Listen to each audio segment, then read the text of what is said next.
एक और बीजेपी राज्य सहित केंद्र एवं सिवनी मालवा नगर पालिका में भी बरसों से काबिज है, परंतु इसके बाद भी बीजेपी विगत वर्षों की तुलना में इस नगरीय निकाय चुनाव में एक वार्ड कम रहा। जब पिछले चुनाव में बीजेपी के 9 वार्ड आए थे, वही इस चुनाव में बीजेपी सिर्फ 8 वार्डों में काबिज हो सकी है। चुनाव से पहले जहां बीजेपी को जिताने को लेकर पूरे प्रदेश के राजनेताओं ने जोर लगा दिया था, परंतु फिर भी बीजेपी को इसका कोई खास फायदा नहीं मिला है। बीजेपी के पीछे रहने का पहला कारण है टिकट वितरण में गड़बड़ी। बीजेपी के द्वारा बिना सोचे विचारे टिकट का वितरण किया गया, जिसका खामियाजा भी बीजेपी को उठाना पड़ा। जहां बीजेपी नगर मंडल अध्यक्ष सहित अन्य भाजपा के दिग्गजों को कई कांग्रेस से तो कई निर्दलीय प्रत्याशियों से हार का सामना करना पड़ा। बीजेपी के पीछे रहने का दूसरा कारण है अंदरूनी कला। भाजपा की अंदरूनी कला किसी से छुपी नहीं है। जहां भाजपा के पूर्व मंडल अध्यक्ष सहित पूर्व नवाध्यक्ष कल्पना यादव के पुत्र प्रशांत यादव ने निर्दलीय चुनाव लड़ा, जिसे पार्टी के द्वारा निष्कासित भी कर दिया, परंतु पूर्व नवाध्यक्ष के पुत्र ने बीजेपी प्रत्याशी को हरा निर्दलीय प्रत्याशी के रूप में जीत दर्ज की है।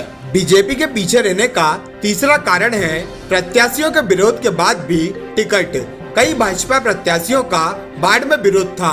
सिर्फ मतदाता ही नहीं, कार्यकर्ता भी इन प्रत्याशियों के विरोध में थे, परंतु उसके बाद भी टिकट दी गई, जिसका खामियाजा पार्टी को भुगतना पड़ा।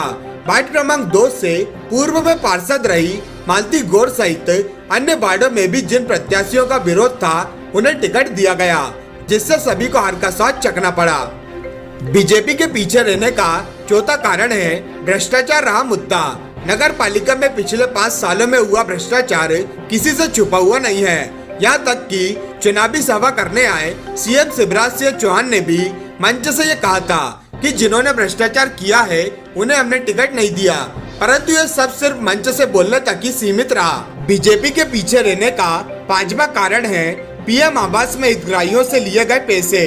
सिवनी मालवा नगर पालिका में हितग्राहियों से पीएम आवास में राशि स्वीकृत करने तक के पैसे लिए गए हैं, जिसकी कई बार शिकायत भी की गई, परंतु कोई ठोस कार्रवाई नहीं होने से मतदाता नाराज दिखे, जिसका परिणाम भाजपा को नगर पालिका चुनाव में भुगतना पड़ा।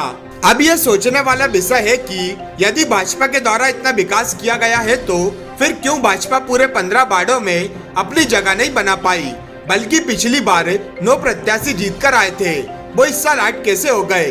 क्या विकास सिर्फ कागजों तक सीमित रह गया है या कोई अन्य कारण रहा भाजपा के पीछे रहने का?